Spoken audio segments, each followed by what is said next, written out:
Bonjour à vous tous. Je vais prendre le temps aussi de vous montrer les principales fonctions qu'on retrouve dans la plateforme mobile. Donc, sachez que l'ensemble des informations que je vais te présenter aujourd'hui sont disponibles dans la plateforme mobile. C'est ça, comme pour éviter que ce soit trop long, on va vraiment y aller avec la version desktop. Donc, quand on rentre sur la plateforme de Mon Club sportif, dans la plateforme d'équipe, vous allez remarquer cette page-là. Donc, c'est vraiment la page d'accueil. Je tiens d'abord à mentionner ici qu'on a vraiment deux volets ici. Donc, on peut voir mes équipes et mes organisations. En fait, les organisations, sachez que c'est vraiment au niveau des gestionnaires. Donc, si par exemple, vous êtes dans une association sportive, par exemple, on va parler du directeur technique, etc. Donc, ces gens qui chapeautent l'ensemble des équipes du club ou de l'association vont avoir leur propre plateforme. Vous, en tant qu'entraîneur, vous disposez de la plateforme d'équipe, donc la plateforme qu'on nomme souvent la plateforme orange, comme vous pouvez le voir avec le visuel. Sachez que toutes les actions que prennent un gestionnaire sont disponibles dans leur propre plateforme. Donc, c'est vraiment un titre informatif, seulement pour que vous sachiez un peu la réalité de Mon Club sportif, comment ça fonctionne. Donc, le gestionnaire a évidemment accès à la plateforme que je vous présente aujourd'hui, donc à votre plateforme. Ils peuvent même faire des actions, évidemment. Donc, c'est vraiment eux qui chapeautent le tout. Mais cette plateforme-là ici qu'on va présenter aujourd'hui, c'est vraiment la vôtre. C'est elle que vous êtes maître un peu. Vous êtes pas mal maître, en fait, de cette plateforme-là. Donc, c'est vous qui allez faire les actions selon, évidemment, le fonctionnement de votre club ou de votre équipe sportive. Donc, sans plus attendre, voyons comment ça fonctionne. Donc, le premier onglet, lui, est complètement à gauche. On voit ici, c'est aperçu. Donc, évidemment, comme le nom l'indique, c'est vraiment un regroupement de tout ce qui se passe un peu dans votre plateforme présentement. Donc, on a ici le regroupement des calendriers. Donc, le calendrier de la saison. Donc, tous les événements, les matchs sont ici.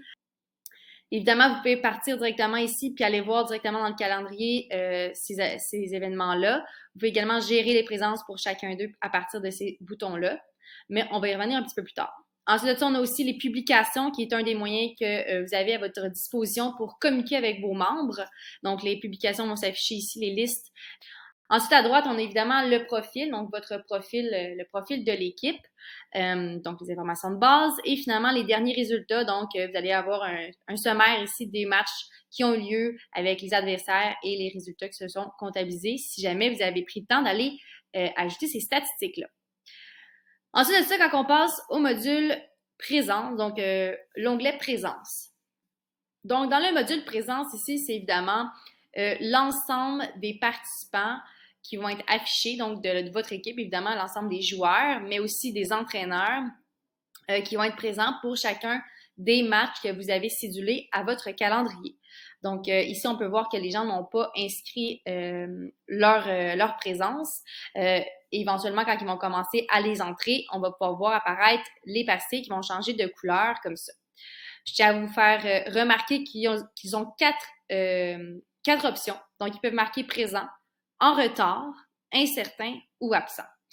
Je prends le temps aussi de vous faire remarquer les petites lignes à côté des onglets de l'onglet présence. En fait, si on clique dessus, vous pouvez voir que ce sont des notes personnelles que l'entraîneur, dans le fond, peut inscrire. Donc, si par exemple, ici, on voit que Dorian va être absent, bien, on peut cliquer ici sur l'onglet et on va pouvoir voir apparaître la note personnelle. Et vous allez pouvoir, par exemple, marquer une explication par rapport au fait que Dorian n'est pas là. Donc, peut-être qu'à ce moment-là, vous allez pouvoir indiquer qu'il avait un rendez-vous chez le médecin.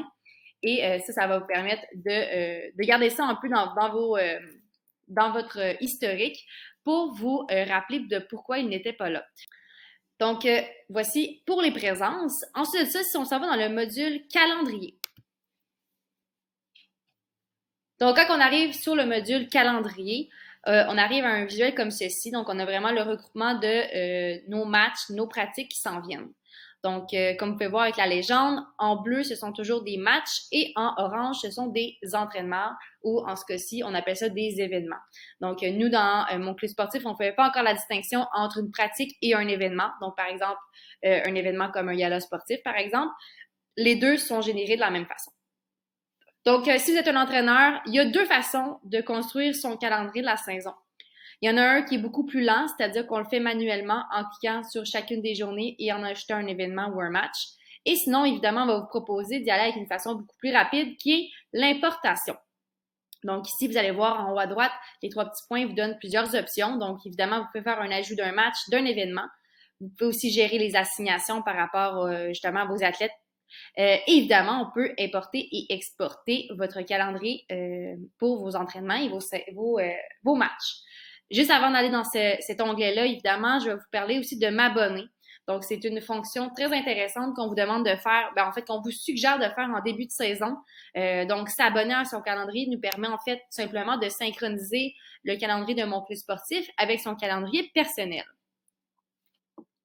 Donc, le fait de synchroniser son calendrier va évidemment simplifier votre vie grandement. Donc, pour concilier votre travail, votre travail comme entraîneur, mais aussi votre mode de vie au quotidien, on vous suggère de faire ça.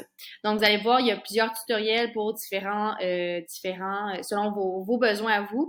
Donc, Android, si vous avez un iPhone, un calendrier avec Mac, avec Google Agenda, etc. Donc, toutes les informations sont ici pour vous indiquer comment faire ça. Ensuite, donc, on va y aller avec l'importation. Donc, en cliquant ici sur Importer et exporter, on va être transféré à une nouvelle page qui va nous permettre de vraiment faire un import massif. Donc, si on veut vraiment, dans le fond, vraiment créer notre calendrier de la saison au complet, c'est de cette façon-là qu'on vous propose de le faire.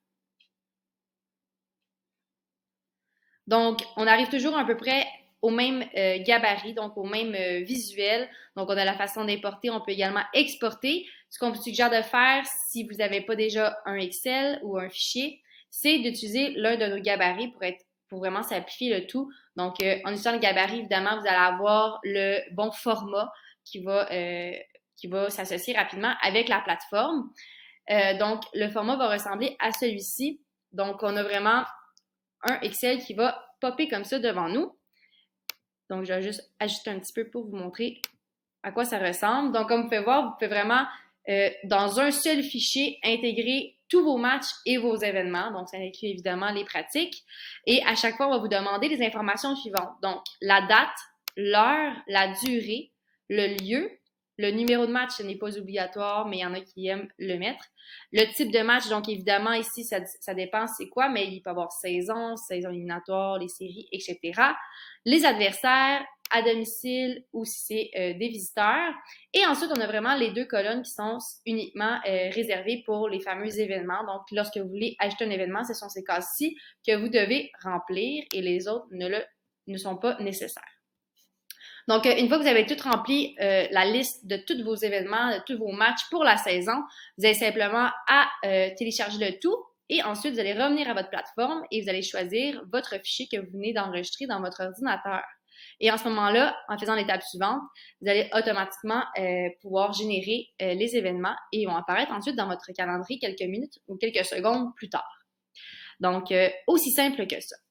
Ça m'amène maintenant à vous parler un peu de l'onglet « Les membres ». Donc, évidemment, ça, comme le nom l'indique, c'est vraiment là qu'on va retrouver l'ensemble des joueurs de votre équipe. C'est un peu là aussi qu'on va, d'entrée de jeu, en début de saison, commencer à gérer qui va avoir accès à la plateforme, donc qui qu'on va inviter dans la plateforme. Donc, ici, on a vraiment la liste complète de tous nos joueurs. Évidemment, l'entraîneur est également là. Donc, vous, comme vous pouvez voir, vous avez accès à l'ensemble des informations. Par contre, sachez que les parents et les athlètes ne verront pas toutes ces informations-là. Ils vont être cachés. Il y a une façon de cacher ces informations-là qui sont personnelles. Donc, vous, c'est juste parce que vous avez une vue comme un entraîneur ou un gestionnaire. Donc, vous avez accès à ces informations-là. Je prends le temps aussi de vous faire remarquer ici le petit bouton « Inviter ». Quand vous voyez ça apparaître à côté du nom d'un joueur, c'est parce que l'invitation a été lancée. Donc, sachez que vous avez bien fait votre rôle à ce moment-là, que l'athlète a bien reçu une invitation, mais c'est à lui maintenant de venir confirmer son compte et venir donc s'ajouter à la plateforme. Donc, votre rôle est vraiment à ce moment-là bien réalisé. À droite ici, vous allez voir, c'est une autre fonction bien intéressante pour vous. Donc, évidemment, vous pouvez modifier. Vous pouvez aussi assigner ce joueur-là à des événements, des matchs de votre calendrier si ce n'est pas déjà fait. Et gestion des succès, c'est super intéressant aussi. C'est là que vous allez pouvoir inviter d'autres personnes pour qu'ils rentrent dans le compte de ce joueur-là. Donc, si par exemple, vous avez des équipes qui sont plutôt jeunes et vous voulez que les parents aient également un accès au compte de Mon Plus Sportif de leur enfant, c'est là que vous allez pouvoir faire l'ajout de ces accès-là, si vous ne l'avez pas déjà fait dans un import. Donc, vous allez voir ici la liste de tous les accès. Donc, dans ce cas-ci, ce joueur-là a 3 accès différents. Donc, ça peut être, par exemple, son père, sa mère et le grand-père, par exemple. Et c'est vraiment là qu'on va faire les invitations. Vous allez également pouvoir voir qu'il y a le nombre d'invitations qui a été fait. Donc, si, par exemple, le parent dit, ben, j'ai pas reçu d'invitation, vous allez pouvoir venir ici puis dire, ben non, en fait, vous avez reçu 6 invitations. À ce moment-là, c'est peut-être de vérifier si le email est bien écrit, et etc. pour vous assurer que le compte se génère bien. Donc, le module statistique, c'est vraiment intéressant si vous êtes un entraîneur qui désire vraiment garder en mémoire, garder l'historique de toutes les statistiques, évidemment, donc de vos joueurs. Si vous voulez vraiment comptabiliser tout ça, on vous suggère d'utiliser ce module-là. Donc, c'est vraiment illimité, puis c'est vraiment très personnalisé selon vos besoins. Vous pouvez créer le nombre de statistiques que vous voulez. Donc, ici, on a ici le regroupement des statistiques pour les matchs. Donc, ensuite, on a les statistiques pour les participants. On peut voir ici que selon ce que l'entraîneur avait paramétré, on va voir donc la liste de tous les joueurs, les athlètes, et on va voir les statistiques respectives à chacune d'elles. L'onglet saison dans les statistiques est, je pense, le plus pertinent si jamais vous n'utilisez pas nécessairement des statistiques très poussées. Celui-ci va présenter en fait les résultats. Donc, si vous avez pris le temps d'indiquer les pointages pour chacun des matchs de votre saison, vous allez voir ici les totaux, en fait, ils vont être identifiés ici, qui vont se comptabiliser au fur et à mesure de la saison. Même chose pour les présences. Donc, si vous avez pris le temps et vous avez demandé à vos athlètes de bien identifier leur présence, vous allez pouvoir avoir des statistiques intéressantes à analyser. Ensuite de ça, on a évidemment le module gestion. Donc, c'est vraiment à ce moment-là, dans cet onglet-là, qu'on va pouvoir venir paramétrer, ajouter, supprimer, modifier des statistiques pour le mettre vraiment à nos besoins. Donc, comme vous pouvez voir ici, on a différentes statistiques qui ont été ajoutées. Donc, comme je l'ai dit tout à l'heure, minutes jouées, c'est vraiment au goût de l'entraîneur. Il y a même des statistiques pour les gardiens, donc on peut vraiment les mettre par catégorie également. Donc, il y a des statistiques pour les joueurs, les gardiens, etc. C'est vraiment selon votre besoin en tant qu'entraîneur. Ensuite de ça, on a le module publication. Donc, ça, c'est l'une des deux façons, en fait, dans la plateforme d'équipe de communiquer avec les membres de son équipe. Donc, publication, ça ressemble un petit peu à un post Facebook, si on peut dire. Donc, la publication, en fait, ça ressemble un peu à ceci. Donc, ils vont s'accumuler ici au fur de la saison. Donc, ici, on avait un sujet qui s'appelait les maillots. Donc, j'imagine les vêtements pour les athlètes. Donc, c'est super simple. Vous avez simplement à faire une nouvelle publication. Vous allez avoir apparaître ceci. Donc, les destinataires, c'est automatiquement toute l'équipe qui est programmée. Par contre, vous pouvez toujours venir le supprimer et sélectionner certains destinataires. Ensuite de ça, vous allez marquer votre sujet, évidemment. Donc, ça pourrait être n'importe quoi. Donc, entraînement du mercredi, par exemple. On met le corps de son message ici. Vous pouvez ajouter des liens. Vous pouvez aussi donc venir paramétrer un peu votre texte pour que ce soit un petit peu plus esthétique. Ensuite de ça, on a vraiment 3 cases ici qui se présentent à nous. Donc, épingler, ça c'est si vous voulez que la publication reste en tête de la liste pour pas que vous la perdiez au fur et à mesure que la saison avance, puis qu'il y a de plus en plus de publications qui vont s'ajouter dans la plateforme. Donc, celle-ci va rester en tête de la liste. Ensuite de ça, on a notifié les destinataires de ce message. Évidemment, ça, c'est super intéressant de le faire. À ce moment-là, vous allez savoir que tous vos membres qui sont ajoutés dans les destinataires vont recevoir une notification pour les aviser qu'il y a effectivement une nouvelle publication dans la plateforme et qu'ils peuvent aller la consulter. Vous pouvez également désactiver les commentaires, donc un peu comme un forum, si jamais vous voulez juste publier le message, puis vous voulez pas que les parents et les athlètes commencent à commenter sous cette publication-là, un peu comme un forum. Vous pouvez désactiver les commentaires, sinon vous pouvez la décocher et laisser les gens échanger par rapport à cette publication-là. Une fois que vous avez terminé et vous êtes satisfait, vous avez simplement à enregistrer le tout et elle va apparaître dans la plateforme. Ensuite, on a les médias et documents. Donc, ça, c'est assez intuitif. Ça ressemble à ce que vous connaissez déjà dans les autres plateformes, les autres logiciels que vous utilisez. Donc, c'est à ce moment-là que vous allez pouvoir acheter des photos, acheter des documents pour, par exemple, préparer l'entraînement de mercredi, donc l'entraînement de la semaine. Vous pouvez partager des exercices, partager des vidéos aussi. Donc, c'est vraiment comme vous le connaissez. Donc, des images également, par exemple, pour les tournois, pour préparer, par exemple, un gala sportif, etc. Donc, je vais passer assez rapidement sur ces 2 onglets-là, vu que c'est des fonctions qu'on connaît assez bien. Donc, maintenant, on a le module gestion. Donc, évidemment, ça, c'est un onglet intéressant pour un entraîneur pour bien paramétrer sa plateforme à ses besoins. Donc, vous allez voir ici qu'on a le premier onglet, la première case qui est inscription ouverte. Donc, si jamais vous êtes un entraîneur qui désirez assigner vos joueurs dans votre plateforme et vous voulez le faire avec un lien d'inscription ouvert, ben, c'est avec cette case-là que vous allez pouvoir le faire. Donc, en cochant ça, vous allez pouvoir venir sélectionner ici ce URL-là et le partager. C'est par l'intermédiaire de cette URL-là que les athlètes vont pouvoir se connecter et s'ajouter à l'équipe.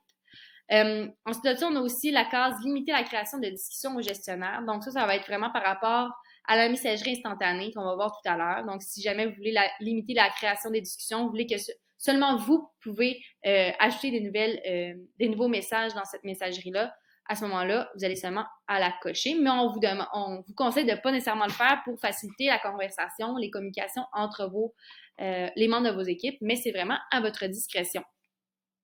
On a aussi maintenant cette fonction-là, donc de mettre les présences en mode privé afin qu'elles soient cachées aux joueurs et aux parents. Donc, comme vous avez pu voir tout à l'heure, les présences, celles-ci peuvent être cachées et seulement être disponibles pour vous. Donc, si jamais vous cochez cette case-là, les entraîneurs, les joueurs et les parents ne verront pas dans leur plateforme si leurs collègues ou leurs coéquipiers, en fait, sont présents ou pas à l'événement. Donc, c'est vraiment selon, encore une fois, vos besoins, la réalité de votre équipe. Et finalement, on a les paramètres ici. Donc, si vous voulez, vous pouvez empêcher les participants de modifier leur présence avant un match ou un événement à partir de certains nombres d'heures que vous aurez considéré comme étant pertinents. Donc, il y en a qui mettent 24 heures, il y en a d'autres qui mettent plus, moins. C'est vraiment, encore une fois, selon vos besoins à vous.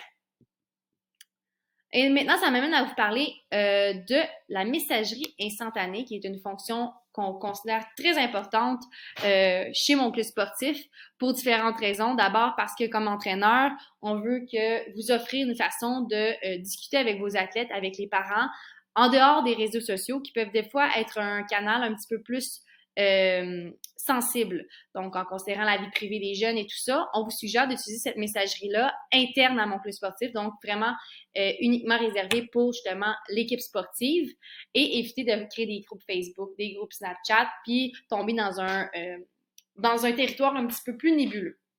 Donc, c'est assez simple. Comme vous pouvez voir, on a nos conversations qui s'accumulent ici avec les notifications.